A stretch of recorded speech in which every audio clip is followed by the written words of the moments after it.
Hi folks, I'm Alan Watt. This is Cutting Through the Matrix on the 29th of July 2018. Before I get into this week's talk, which is a continuation of last week's in fact, I'd just like to mention you can buy the books and discs at cuttingthroughthematrix.com, and you can find out all the other assignments I have too. They're all listed at cuttingthroughthematrix.com website.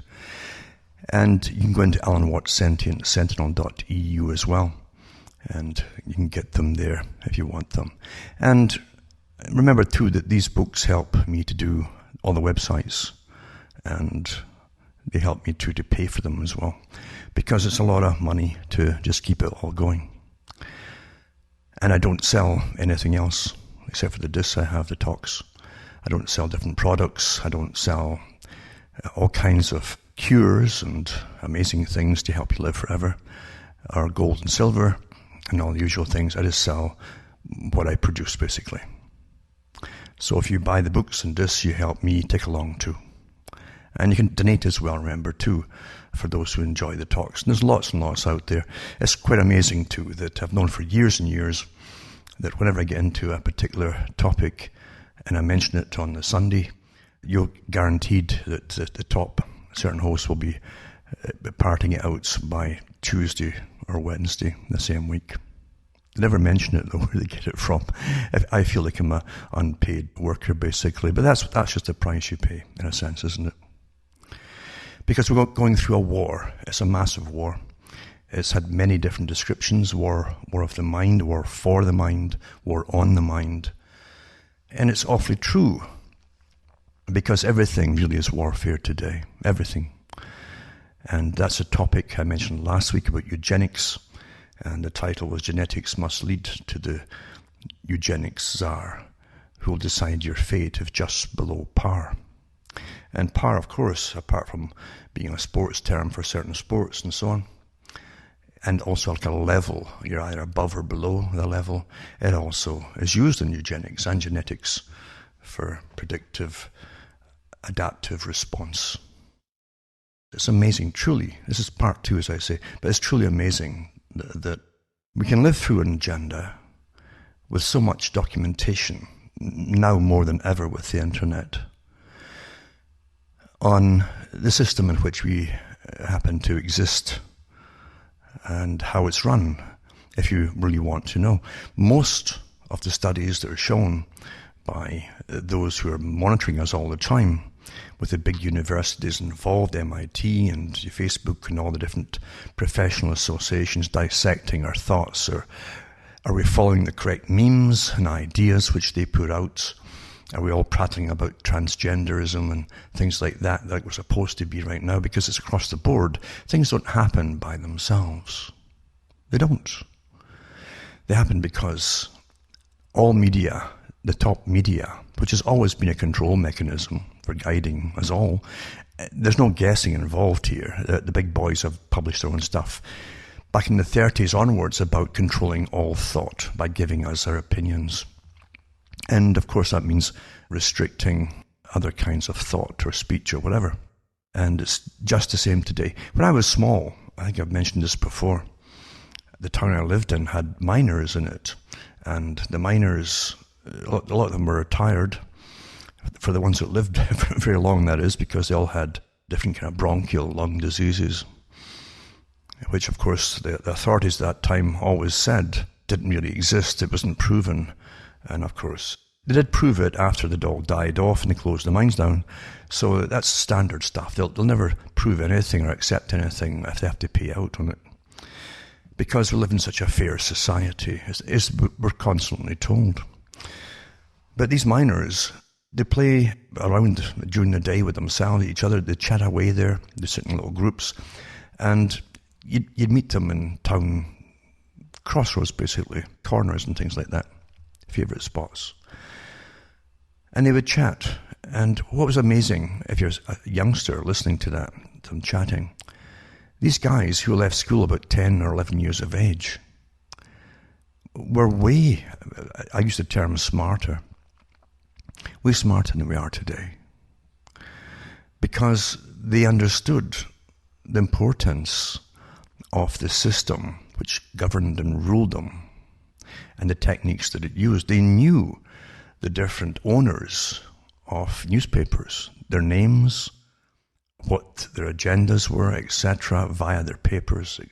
Today, people seem to think, like Brzezinski said they would, because they're trained to do so from the 70s and so on. Brzezinski said that people will eventually be unable to think for themselves. All they'll be able to do is to repeat the news that they get the previous night or previous day. And that truly is here today. There's hardly a question asked about who owns the papers. There's hardly a question asked like what organizations the editors and owners belong to. And even the top shareholders. What are their views and opinions? What clubs do they belong to? The miners used to know these things because it's awfully important, as they knew, to understand. They knew because they were perfectly aware that all your opinions and information that you're allowed to have was given to you via the media of the day. I've read over the years on the air, in fact, of countless articles on this information age and the constant surveys that they've done to show that the more data they give us, the more confused we become. 99% of the data is rubbish. It always has been rubbish. It won't change or affect anything. Most data is trivia.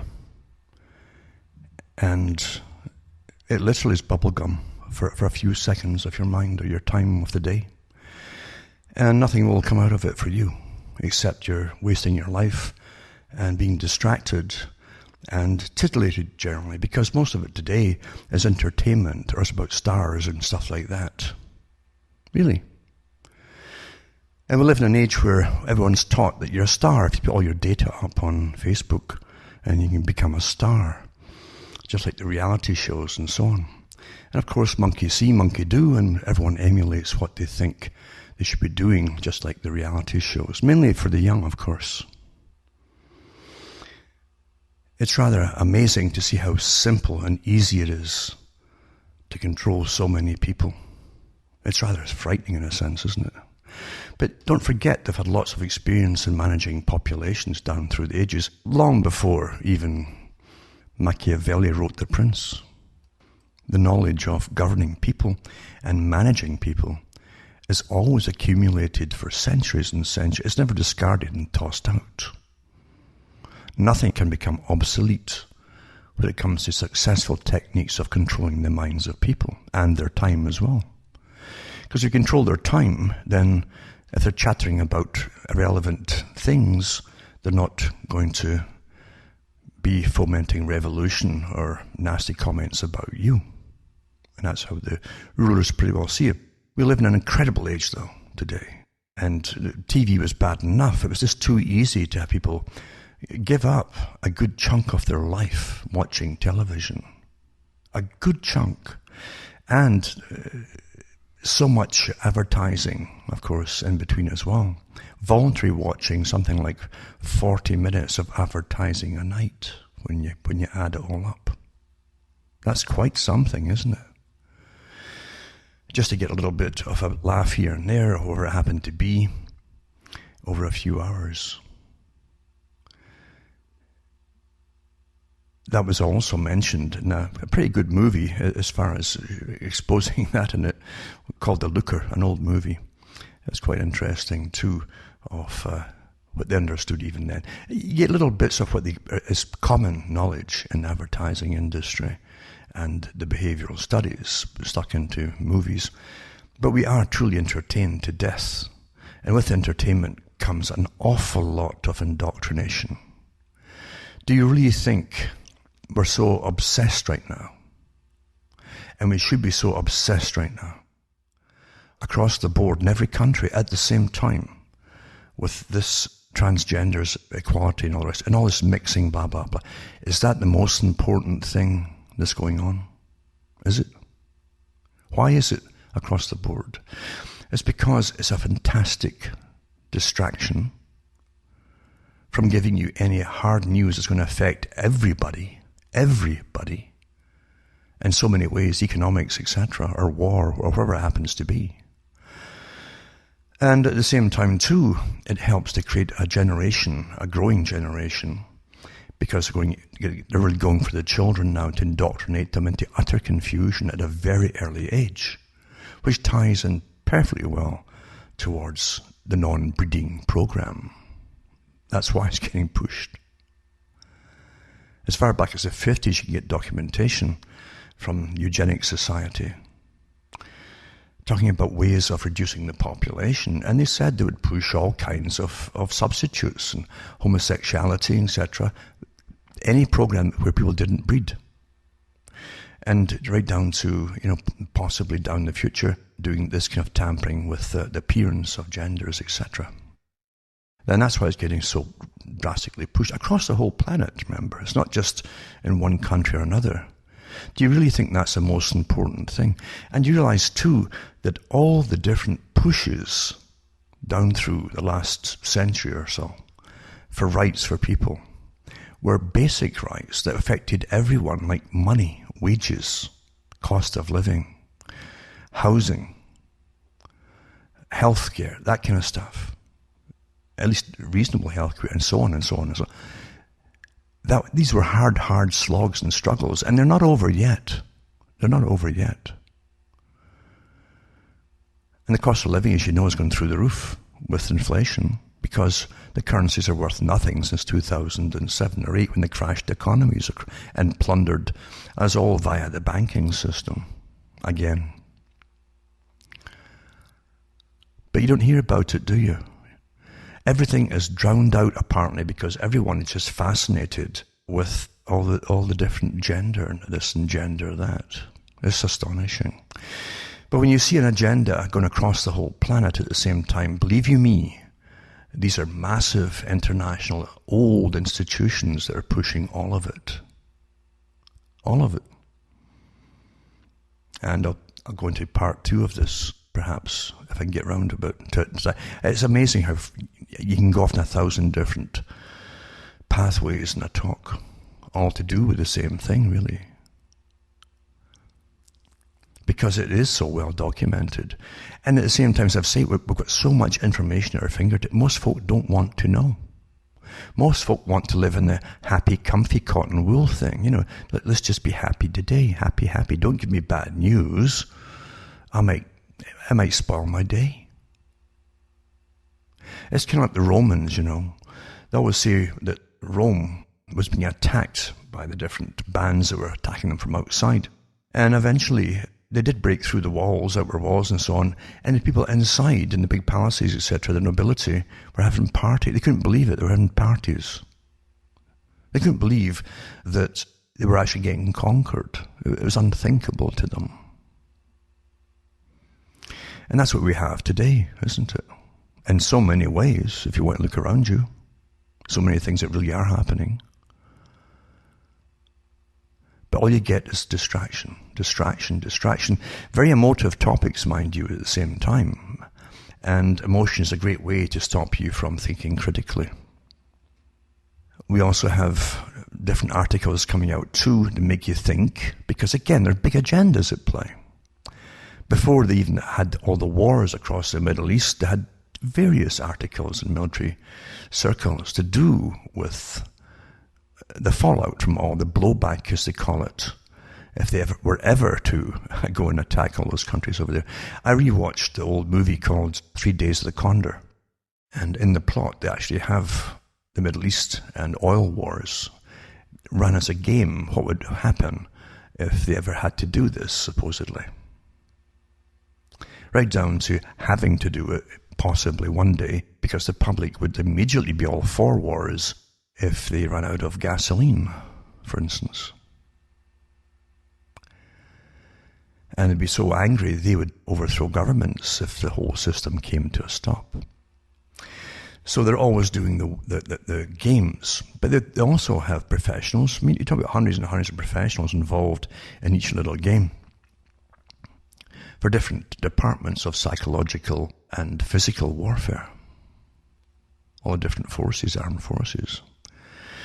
And social workers and social systems, etc. What would you do with the fallout, the blowback, and bring in migrants and refugees, etc., etc., etc. It's all done. It's all worked out in advance. So they had these talks in the 50s and 60s and 70s and 80s. Nothing happens spontaneously. Nothing at all.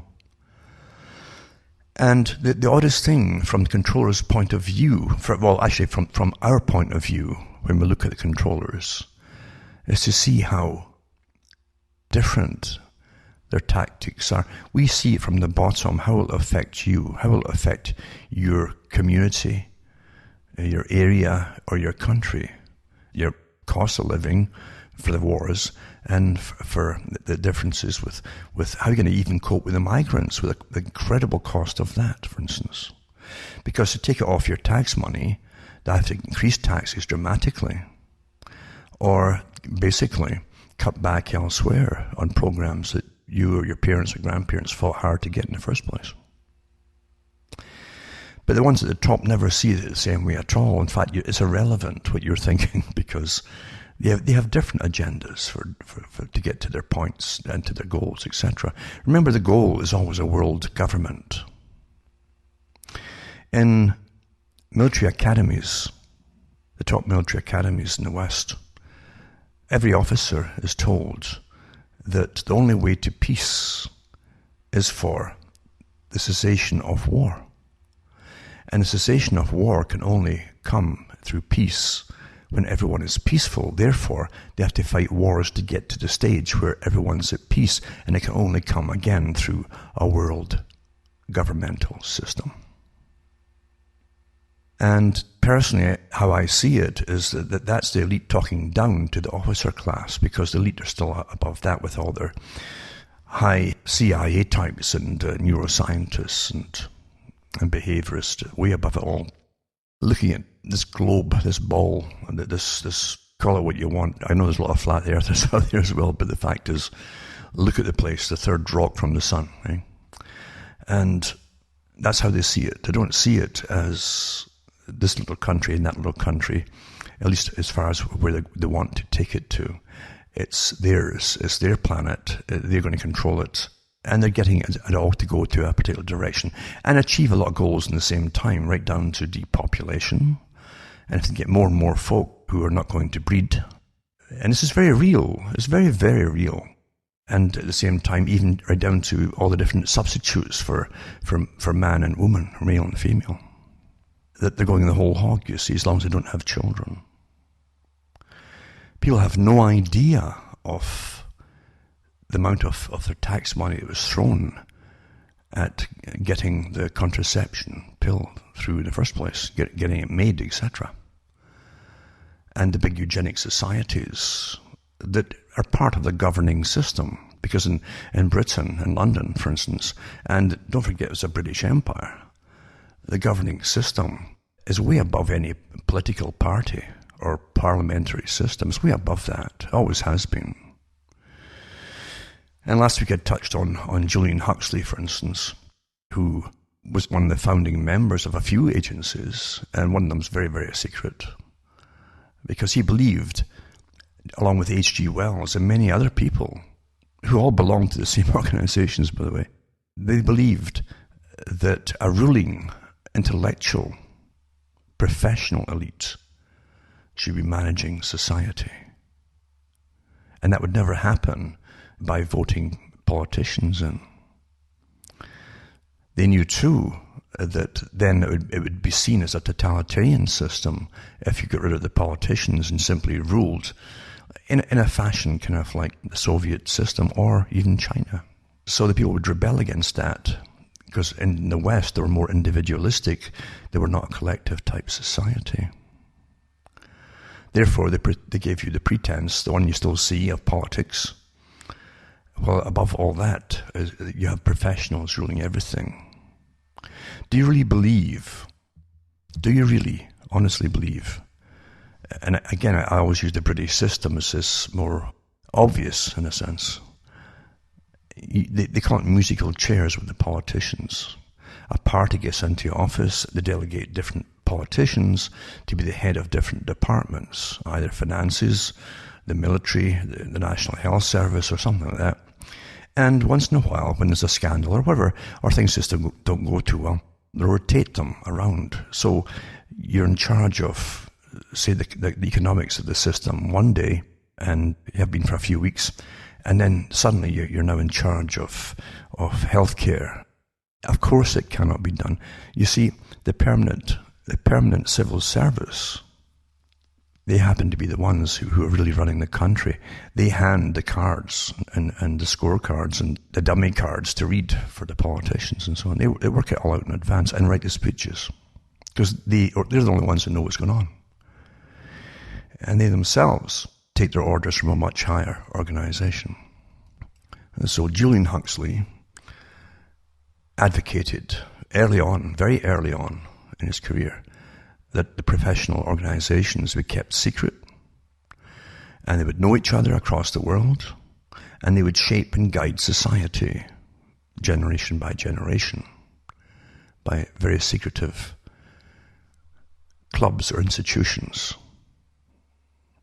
We know, for instance, that the big foundations is a part of it, and the foundations, the tax-free foundations, under the guise of philanthropy, have been funding what it always appeared to be left-wing, even communistic organizations for most of the 20th century into this century.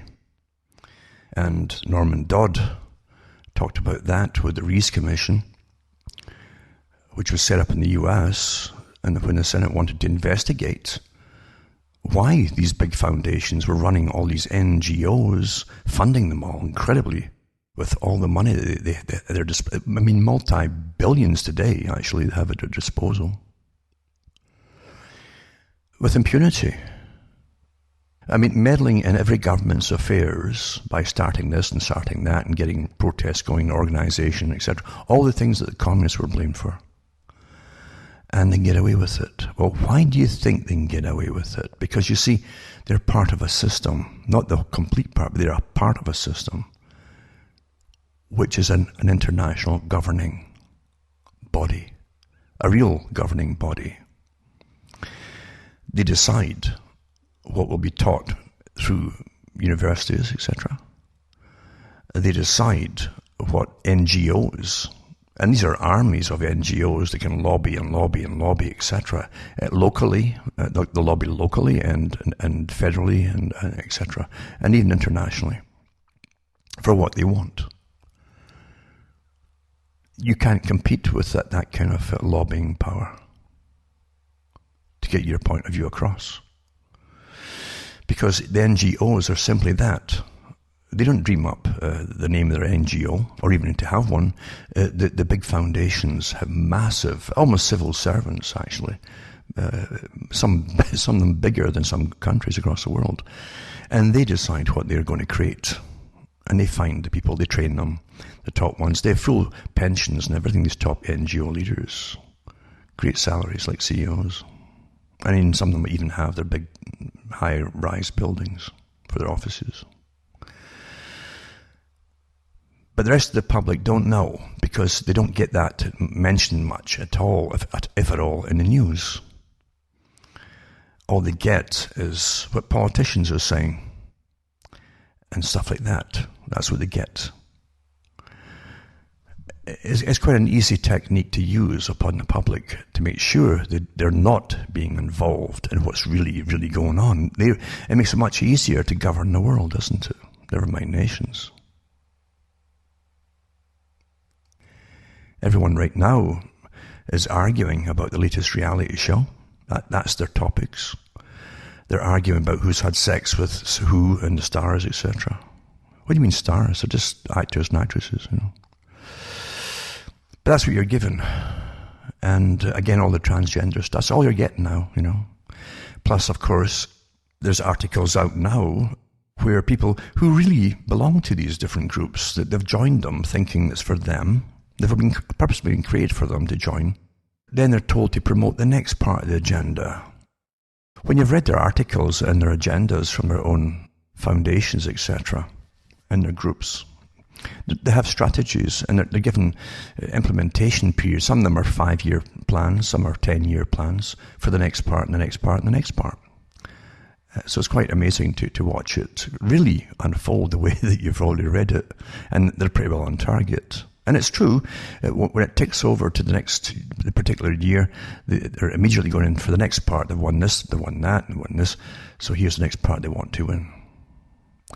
And I remember, too, talking about 2000 to 2001, when they had the meetings for censorship committees and human decency committees and all this kind of stuff. In other words, ones that were safeguarding the public, supposedly, on entertainment, they met. And like everything else, their job was to find out if they can push the envelope to the next step. And back then, they were talking about that they had more gay sex, etc., on television that was coming. And now the next step was for pushing intergenerational sex and even bestiality, in fact. So if you think it's all over, it's not. And don't think that the people you're seeing parade in the streets, most of them with big banners and that, all for it, don't think that they're the guys that plan it. They're not. And it is amazing to watch it all happen.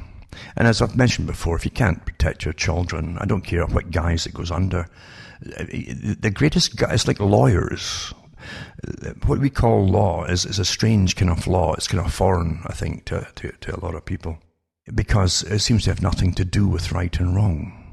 Really, it's all to do with wording and letters, and let's explore the meaning of this word and blah, blah, blah, blah, blah. And it's the same ones actually are working for the foundations, where they'll take a law and they'll reinterpret it to try to basically neutralize the meaning of the law, if it's meant to protect anything that where they've targeted, etc. That's how it's really done. So rather than protect children, you simply give children the right to consent to have sex with adults. See how it's done? You see how it's done? That little mind bend, and most folk can't quite get around. Oh, well, maybe that would change, the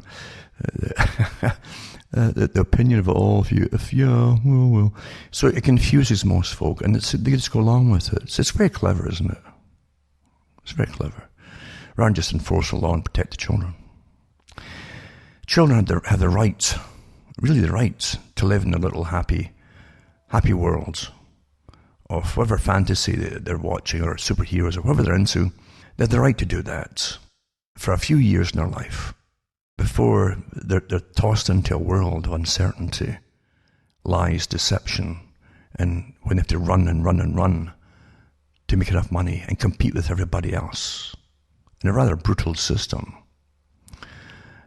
At least leave them with their childhood, where they don't have to start worrying about what adult or anybody wants to have sex with them. I personally think it's rather strange when often these same groups are going after, for instance, Catholic priests with accusations, and at the same time they're promoting, at the same time, the children have the right to have sex with adults. Don't you think that's rather weird, huh? Now, it's interesting, too, to see how the different arguments happen to be worded, because, again, word is awfully important, isn't it? How it's worded.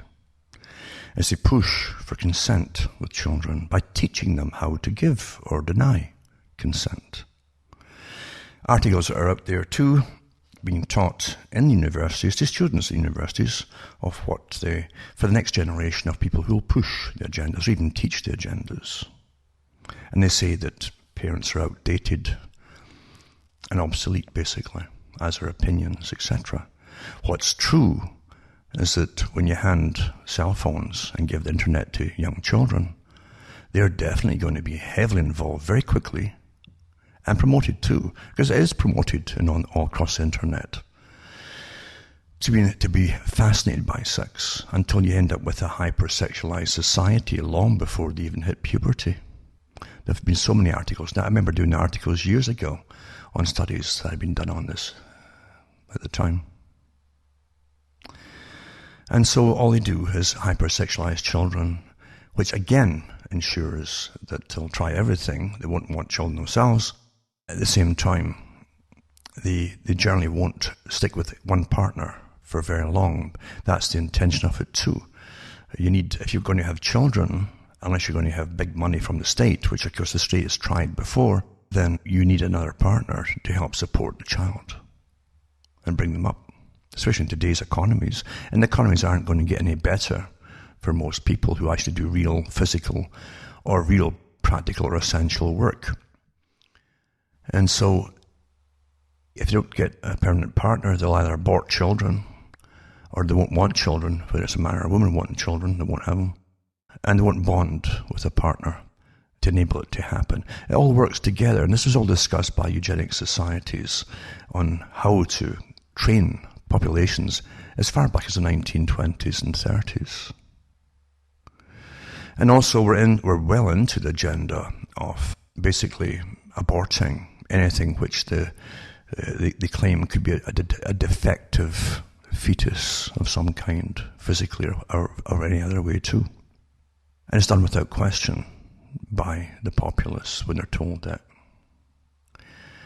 Now, as I said before, we're killing off other people, older folk, because they're not productive anymore. It's not cost effective. It's cost effective if they've got years in them to still work and pay into the system, buy things, consume and produce. But as the UN said, a good citizen of the globe, a global citizen, is a good producer and consumer. So you offer them a euthanasia pill instead. And now we have younger people being offered it when all they need really is some occasional home care, but that's got to cost money as well. It's much cheaper to give them the pill, isn't it? And bang, that's it. And society will accept it because they always give you the most terrible things on television, people with terrible illnesses, and they'll complain, and some will be advocating it and so on. And it's put across in such an emotive way, folk will, oh well, I guess it's the best thing to do.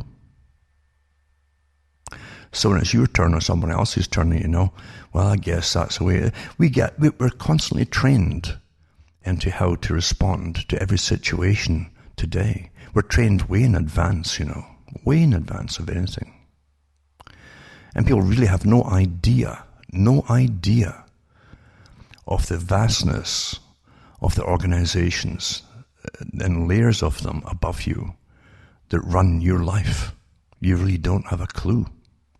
And you're not really meant to have a clue. You're meant to think it's just the politicians. You really are, isn't it? Isn't that astonishing?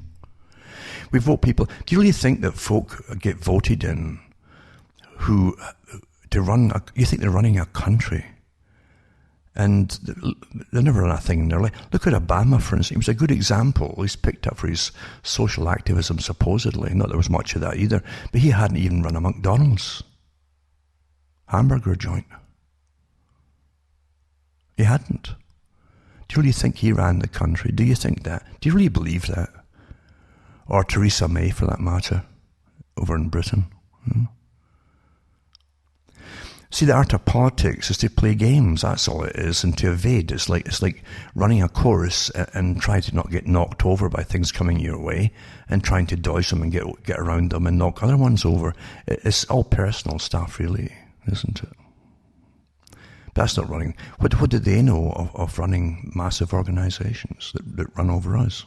Nothing.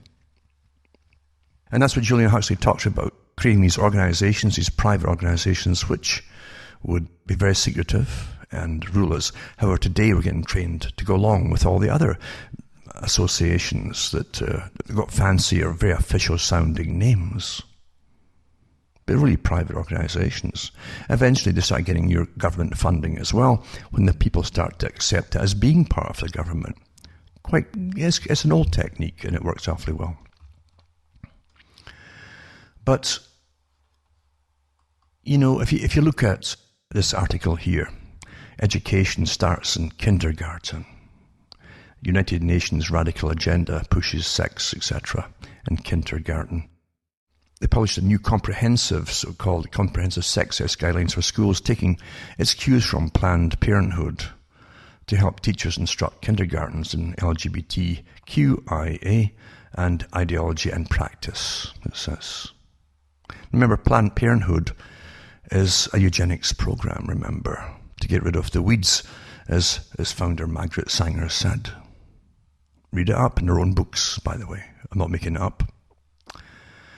And the United Nations Educational, Scientific and Cultural Organization, UNESCO, remember, Julian Huxley again, revised and renamed its 2009 Comprehensive Sexuality Education, CSE document, pushing contraceptive-based sex ed in what the New American calls a full-blown assault on parental rights and traditional morality that could devastate a generation of young people. And people don't really see it as a war against a particular targeted group. But it is. To achieve a much, much bigger objective, and depopulation, of course, too, down the road, as we start dying off by not having children, etc. And the best way to do it is to hypersexualize everyone. As I say, they won't have a partner. They'll think nothing of abortion if they get pregnant for the girls. And it's promoted anyway, isn't it? And the state takes care of it, and the state in most countries pays for it. It all works along the right path because no one will actually want to have and raise children, except the elite themselves. It says here, despite objections of various member states, the International Technical Guidance on Sexuality Education takes UN abortion promotion a step further, indoctrinating children in pro-abortion, pro-homosexuality, pro-transgenderism and pro-fornication propaganda starting at age 5.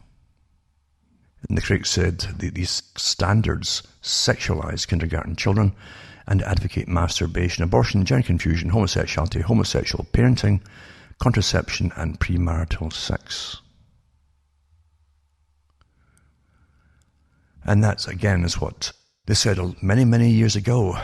Everything they could promote, that would, they don't care what it is, as long as they don't have children, if possible. And it actually works, of course, very, very well. Very emotive for most folk, because they generally have sides. They jump on sides. But if you stand apart from all of it, and see the bigger picture, who's pushing it? Not the ones they mention here, but the ones way above all. UNESCO, sure, but UNESCO's got its agenda for United Nations. And you don't forget who also set up the Department of Population in the United Nations. Again, that was, the Rockefeller Foundation who set that up. And they don't call it Department of Population Control anymore. They dropped the control bit, but it's the same organization. And it works with UNESCO, etc., etc., etc. Everything is all connected. Truly is. But the folk don't know, and no wonder they don't know. No one tells them, eh? And we accept so much. You're born into a particular time, and you accept it without thinking much about it. And what shocks people from generation to generation is how easily it was targeted at the time, how they accept the norms that were promoted in school, how different it is from the parents' point of view. Anything can be taught to be normal if it's done in the proper way. That's why they have psychologists and behaviorists working on the curriculums of school. We must remember that anybody who was anybody in the early 20th century belonged to the Eugenics Society, based in London. H.G. Wells belonged to it. Julian Huxley, as I say, was a member too, naturally. And many other people, and the Darwins, all the Darwin lineage, and the Galtons too. They're all intermarried, by the way, the Darwins, the Galtons, and the Huxleys. With the Wedgwoods, because all the Darwins, for a couple of generations, maybe more of them actually, only interbred with the Wedgwood family. In fact, I think when Charles Darwin's wife died, she was a Wedgwood. He then married his aunt, who was a Wedgwood. And that's what they did. They were trying to do is literally what they call proper breeding for intelligence and genius. That hasn't gone out of fashion, by the way, because now it's done through genetic engineering and manipulation of various genes and epigenetics, etc. That's all part of modern eugenics. And there's an article here about the Galton collection on eugenics. And it's called Racism, Eugenics, and the Domestication of Humans. Because if you think it was all about animals, when they're experimenting on animals and so on, and still doing it too with animals too, about rats or mice, let's compare them to humans. Can we train them to do this? It's all to do, if you understand how you can train all kinds of animals, what they have in common, then the idea is ultimately you can train and control all humans too, the same way. And this article here is by Subhadra Das, and it says the Grant Museum's current exhibition, called The Museum of Ordinary Animals, the boring beast that changed the world, explores the mundane creatures in our everyday lives. Here in the blog, we will be delving into some of the stories featured in the exhibition with the UCL researchers who helped put it together. December 1863, the scientist Francis Galton presented a paper to the Ethnological Society entitled The Domestication of Animals. Now, Ethnological Society, remember, for ethnic groups, for people. The Domestication of Animals. In it, he outlined 6 characteristics necessary for an animal to be domesticated. Now, this is awfully, awfully important, because it's human traits that then can be exploited, just like everyone's got their programs on the internet, everyone's into their favorite particular social media, etc., and their Facebooks, etc., etc., etc., right? So the first one was hardiness, the ability to survive despite human neglect. So hardiness is one. So in other words, cheap to keep alive, basically, or even cost negligible. 2, fondness for man, notwithstanding occasional hard usage and frequent neglects. Okay? Now, fondness for man, we're all social creatures, you see. We act as big groups. It's easy to manage us for that reason. Appeal to the group. And as I said here, notwithstanding occasional hard usage and frequent neglects. So they can use you for all kinds of nasty, hard, soul-destroying and physically destroying projects in the past. Big wars and all that. And then frequent neglect, where the authorities that are ruling you and supposed to be your kind of father figures, that's how it used to always be. Still, in some countries, it's still played up, yeah. Can neglect you once they've used you. And you'll still like them all. Desire of comfort, number 3. A motive which strongly attached certain animals to human habitation. There you go. Desire of comfort. 4, usefulness to man. Awfully important. Words are awfully important. Man, okay. Usefulness to man. Number 5, breeding freely. So when they need you to breed not for numbers, like they always did for big wars or expansion of enterprise and colonialism, breeding freely. Number 6, in other words, you don't have to stand and watch them or mix them. Number 6, easy to tend, by which large numbers of them can be controlled by a few herdsmen. Very important one. Easy to tend, by which large numbers of them can be controlled by a few herdsmen. These are the gatekeepers, of course, that give you what your memes are, what your temporary or at the moment obsession is going to be, that you're going to be angry about, or you're pro or against, or whatever it happens to be. You see? Big agendas. And also gregariousness is such a quality where you can all meet together and you judge how you are by bouncing ideas off your peer group, basically. It's worth noting that this paper was presented not to an audience of scientists who study animal behavior, but to ethnologists, that is, scientists who study the difference between different groups of people. That is, scientists who study the difference between different groups of people. And that Galton's main objective in outlining these traits was to demonstrate that domestication happened because certain species of animals were, by their inherent nature, domesticable. They're talking about humans here.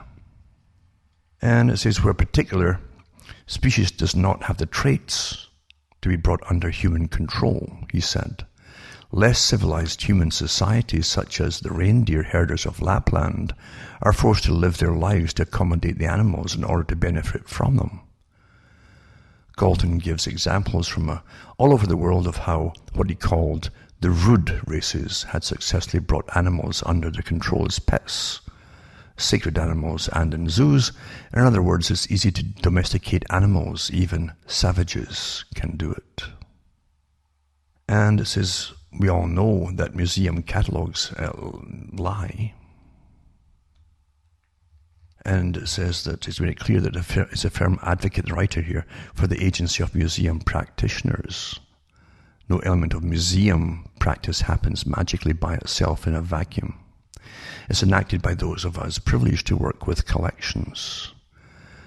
And it says the week's guest blogger is called Ananda Rutherford and explores the questions through the looking glass of the Galton Collection online catalogue. One of the most controversial collections at UCL is, of course, the Galton Collection.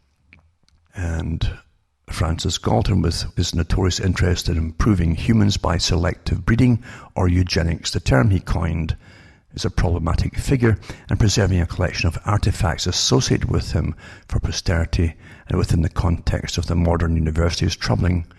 Every element of the way in which he and his collection are presented requires careful consideration. And this article goes on about what they're really up to and creating order. That was the guise they went under. They're talking about an order of society run by professionals. By understanding how we tick, psychology, human dynamics, and again, very important, as part of it too in the early days, introduction of mandatory compulsive schooling for children, because that's where indoctrination starts. And other philosophers like Jack C. Lull said the same thing, that if you don't get that early indoctrination, when you're very impressionable and you're not wise in the world, or the wise in the, I call it the conology, because everything's run by conning us all, conology. If you don't get that early indoctrination and you grow up a little bit, you get it when you're older. When you're older, you'll question what you've been taught. You can part it off, but you might not believe it. So the early indoctrination for the impressionable children is important, or the later indoctrination through college, etc., will not take, because you're thinking for yourself. Very important. There's nothing they don't know about the techniques and how they work. It's astonishing. It got me too. H.G. Wells, remember, is a member of the Eugenics Society. He knew all these different people. As I say, anybody who was anybody, all the socialists were, all the Fabian Society members too, for the supposed workers, etc., were eugenicists, if you didn't know that. Bernard Shaw was quite blatant about it. And H.G. Wells, and all the rest of them. Even, I think, Besant was a member of it too, old Annie. But then her daddy was a lord as well. So they ran the right wing and they ran the left wing. The whole idea was to give you parties. And the parties would sell the right things for the followers, and you'd vote. And that way you wouldn't have revolutions, because you always vote the other ones out. Then you get sick of the next bunch after 4 or 5 years, and you vote them out, and then the other ones are back again, you see. So that's the con of it all. And in reality, as I said tonight, the real rulers are professionally trained, and they have levels and levels and levels of them, multi-specialists, or specialist areas, I should say, of ruling us all. That's how it was done. And Julian Huxley was part of it too. That's how the world is run. So you can vote all you want. It isn't going to change. People can't really figure it out, even today. When things are weird, they can't figure it out. So I was looking at one of, I think it was Peter Hitchens' blog in the paper, and he was talking about the white helmets being brought in under agreement, international agreement. France and Canada and Britain going to accept them. And he said these people were radicalized members of the Al-Qaeda. So you can't figure out why are you bringing them in. That's what he was saying. Why are they bringing them? what's ruling us has a different agenda. And the future is to be like this dystopian movies that started churning out in at least the late 80s and all through the 90s, where you saw rubble everywhere, a lot of poverty. They call it austerity, that's where they want to take you. That's the term they use. It doesn't sound as bad as poverty. And the United Nations said that we must be opposed to a consumerist society. So you'd be into this system of poverty with all kinds of groups, supposedly radicalized groups, fighting each other at the very bottom. And the mandatory black gund-clad military guys going through the rubble, they're shooting everybody else that is out of line. That's what they see. It's amazing how many futurists work writing these stories that are put into movies. And the futurists, some of the top ones, all work with these big foundations that bring in the future. And getting back to the members of the Eugenics Society, and I'll put up their modern name now because they change it a bit. It's still, they're still looking for the Galton Institute. They're still looking for helping people through gene tampering, for medical reasons and so on, to make you feel better, help the children, all that stuff. It's the same organization with the same goals. And it simply changed its name. That's all. And the people don't know. But anyway, H.G. Wells talked about quite openly and blatantly too. And Wells also said they would push free love. In the late 1800s, he was a part of a group promoting that because they said they'd have to destroy the family unit, stop male and female bonding, because if they bonded, they could have children and actually be successful in raising them, by keeping them alive, And they belonged to the Fabian Society. The Fabian Society was set up as a front to fool the working people. We're here to help you. Poor workers, Quite some. And of course the Webbs were also members of the Eugenics Society too, for the betterment through selective breeding and negative eugenics and positive eugenics. Positive eugenics was to encourage the breeding of children of the superior ones, and negative eugenics was to abort and sterilize the children of the feeble-minded, or those who are just below par, as they say. And don't forget, for those who think they're above par, Julian Huxley said the same thing. Many will help us come to power, he said, and expect the benefits, but they too will be included in those who will be discarded. That was the terminology he used. They've got prizes given out too at the Galton Institute, for instance.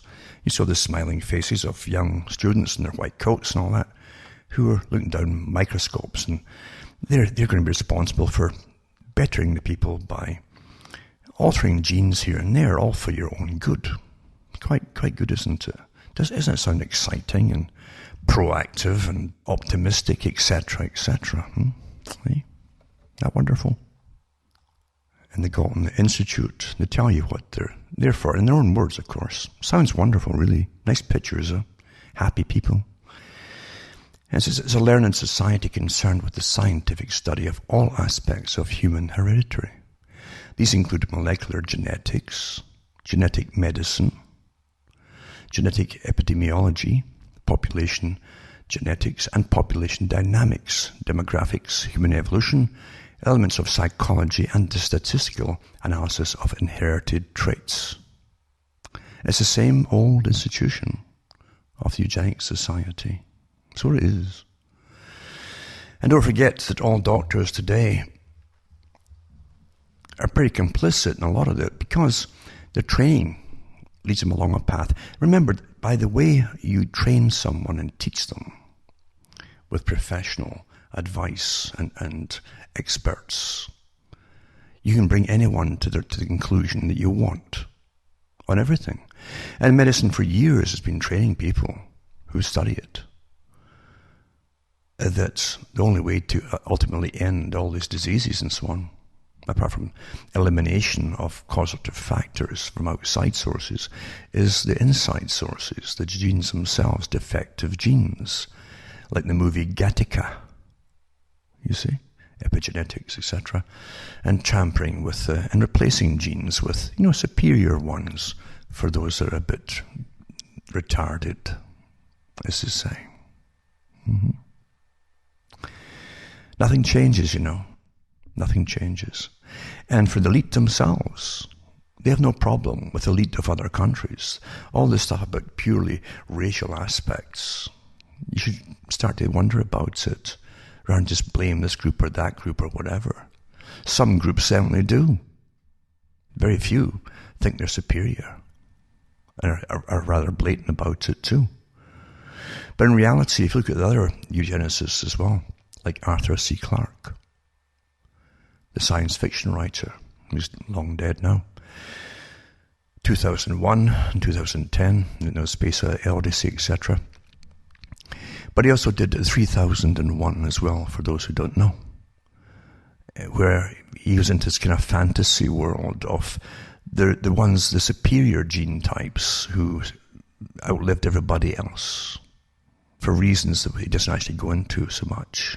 But they were the ones who are the mixers. They're all mixed races of superior, the elite groups. He says the features in all the people had traits of different races, but they had been the interbreeding of the elite groups, of elite people in all races. He doesn't mention, in other words, that the ones who were inferior just simply died off or something. Very much like H.G. Wells, A Modern Utopia. A bit more blatant in a sense. And that's what he had in 3001. So don't start fighting other peoples, because this is very cleverly done, We're ruled by emotions, and we're given the camps to jump into. And if you really look at the media today and don't understand the whys, you will jump into them. They're meant to get you into them. Like I say, Peter Hitchens can't fathom what they're up to here. It's a bigger agenda. It's all planned, as I say, at the start of this talk, planned long before with the gaming industry of warfare, of if we ever had to blah, blah, blah, go into these countries for the oil and their resources, what would the blowback be? Can we use a blowback for our bigger agenda, the destruction of nations, to get a world government, etc., etc.? And how do we rule people as we're going through destruction of nations? Well, you set different ethnic groups against each other as you're doing it internally. Then you've got the reason to control the populations under the guise of terrorism. Done long, long before Gulf War I. That's how well everything is planned. Right down to the massive weather control and all the weather warfare projects openly declassified today, some of them. And the ongoing ones from big participants in Harvard and elsewhere. Nothing secretive about it. It's just they don't keep talking about it. It's been spraying the sky steadily since 1998, and with all the forest fires on the go everywhere. Still here in Canada. Got it in Greece, of course, but that was man-made too. And again, you have about some terrorist aspects in some countries too they're questioning as well with the fires, because some were advocating it. But here they're spraying the skies at the same time, and some of the sprays cause incredible heat by trapping the heat in, reflecting the heat back down. And you wonder why people are confused today. Well, that's all there's time for today, so I hope you're all surviving and keeping away from these fires, and it's not good to be around the smoky areas, like even here. But that's the way it is at the moment. For myself, Alan Watt from Ontario, Canada, it's good night. May your God or your gods go with you.